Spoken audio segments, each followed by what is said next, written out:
Pernah kepikiran nggak gimana caranya belajar biologi, ekonomi, sama olahraga sekaligus dalam satu acara yang seru banget? Nah, di SMA 1 Kediri ada sebuah proyek inovatif bernama Festival EcoSport yang berhasil melakukan itu semua. Dan ini bisa jadi cetak biru untuk pendidikan masa depan loh. Yuk kita lihat gimana cara mereka melakukannya. Biasanya, kan di sekolah kita belajar mapel tuh satu-satu ya kan? Biologi ya di lab, ekonomi di kelas, kepisah-pisah gitu. Tapi gimana kalau semua itu bisa dilebur jadi satu pengalaman yang nyata dan punya dampak langsung? Itulah ide jenius di balik Festival EcoSport. Oke, pertama-tama kita harus paham dulu nih, apa sih yang bikin festival ini beda dari yang lain? Soalnya ini bukan sekedar acara sekolah biasa yang datang dan pergi. Inovasi keren ini datangnya dari SMAN 1 Kediri. Mereka tuh berhasil nyiptain sesuatu yang, jujur aja, jarang banget kita lihat. Sebuah model di mana prestasi olahraga dan kepedulian sama lingkungan itu bukan dua hal yang jalan sendiri-sendiri. Justru, keduanya saling ngedukung dan ngasih kekuatan satu sama lain. Dan moto mereka ini, wah ngena banget. Berkreasi untuk lingkungan, berprestasi di lapangan. Ini bukan cuma slogan biar keren aja ya. Ini tuh bener-bener jadi DNA dari keseluruhan proyek mereka. Keseimbangan yang sempurna antara kreativitas buat lingkungan dengan semangat kompetisi yang sehat. Nama EcoSport itu sendiri udah jadi kuncinya. Eko itu dari ekologi. Ya, soal ngerawat lingkungan, berkebun, dan semacamnya. Terus, sportnya ya dari olahraga, soal sportivitas, kesehatan, dan semangat juang. Dua dunia yang biasanya kayaknya jauh banget, di sini disatuin jadi satu pengalaman belajar yang komplit. Nah, disinilah keajaibannya mulai kelihatan. Karena festival ini tuh bukan cuma kegiatan tambahan buat seru-seruan, tapi benar-benar dijahit masuk ke setiap mata pelajaran di kurikulum. Ini dia nih intinya.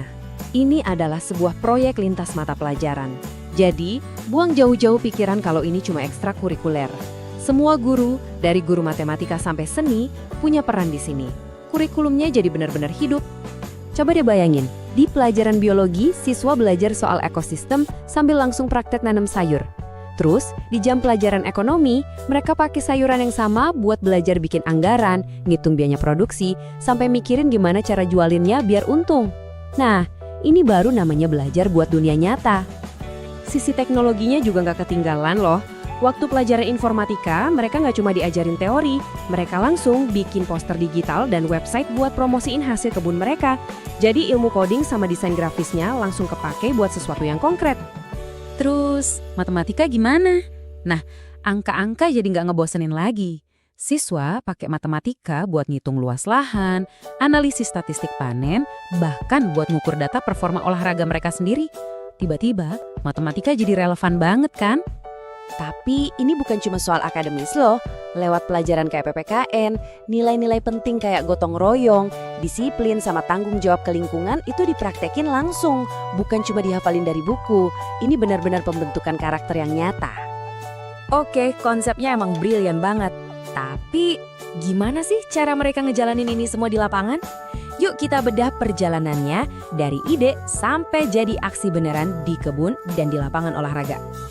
Proyek ini dibagi jadi 4 tahap yang jelas banget alurnya. Pertama, pengenalan. Di sini semua siswa dikasih pemahaman yang sama. Lanjut ke aksi, di mana mereka mulai ngebentuk tim dan nyusun strategi. Terus, implementasi. Ini saatnya semua rencana dieksekusi. Dan yang paling penting, refleksi. Momen buat mereka ngeliat lagi apa yang berhasil, apa yang gagal, dan belajar dari situ. Sisi eko dari festival ini punya nama keren sendiri, Food Care. Dan ini bukan sekedar berkebun biasa ya, tujuannya itu lebih dalam, yaitu ngajarin siswa soal ketahanan pangan. Gimana caranya kita bisa ngasihin makanan sendiri, bahkan dengan lahan yang terbatas sekalipun. Sekarang kita masuk ke bagian paling serunya nih, saat dimana tanah mulai digarap dan pertandingan dimulai. Inilah jantung dari EcoSport. Pengelolaannya tuh rapi banget, setiap angkatan kelas dapat kapling lahan sendiri-sendiri. Ini bukan cuma soal bagi-bagi tugas ya, tapi juga buat nanamkan rasa memiliki dan tanggung jawab bareng-bareng atas proyek mereka. Dan pembagian tugas ini pinter banget, ada kurikulum tersembunyinya. Kelas X yang paling muda, mulai dari tanaman obat yang relatif gampang. Kelas 11 naik level, dapat tantangan teknis dengan tabula pot, alias tanaman buah dalam pot. Nah, kelas 12 sebagai yang paling senior, mereka ngurusin sayuran. Jadi setiap tingkatan punya tantangan dan pembelajarannya masing-masing. Sambil berkebun, di sisi lain, kompetisi olahraganya juga memanas. Ada macam-macam, mulai dari yang butuh fisik kayak basket dan voli, yang butuh strategi dalam kayak catur, sampai e-sports yang nguji kecepatan mikir dan taktik. Jadi, semua minat siswa bisa terwadahi di sini. Keren kan? Nah, setelah semua keringat di kebun dan di lapangan, pelajaran paling berharga apa sih yang mereka dapat? Jawabannya, jauh lebih dari sekedar nilai bagus di rapor. Disinilah letak perbedaannya yang paling fundamental. Sukses atau enggaknya proyek ini tuh nggak diukur dari ujian pilihan ganda. Penilaiannya jauh lebih dalam dari sekedar teori yang dihafal. Yang dinilai itu justru skill-skill yang paling penting di kehidupan nyata. Gimana mereka kerjasama pas ada masalah. Gimana mereka mikir kreatif. Gimana mereka nggak gampang nyerah pas ada halangan. Dan gimana mereka bisa ngejelasin ide mereka dengan pede. Ini tuh soft skills yang dicari di mana-mana. Dan mereka belajarnya langsung di lapangan, bukan di kelas. Jadi pada akhirnya, Festival EcoSport ini lebih dari sekedar acara sekolah. Ini adalah sebuah cetak biru. Sebuah model tentang gimana sekolah bisa nyata generasi masa depan yang seimbang, pintar akademisnya, sehat fisiknya, dan punya kepedulian tulus sama lingkungan. Dan ini membawa kita ke sebuah pertanyaan penting buat kita semua. Setelah ngelihat model keren dari SMA 1 Kediri ini, coba deh kita pikirin, kira-kira masalah nyata apa ya di sekitar kita, di sekolah atau di lingkungan kita yang bisa kita pecahkan kalau kita pakai pendekatan yang sekreatif dan sekolaboratif ini.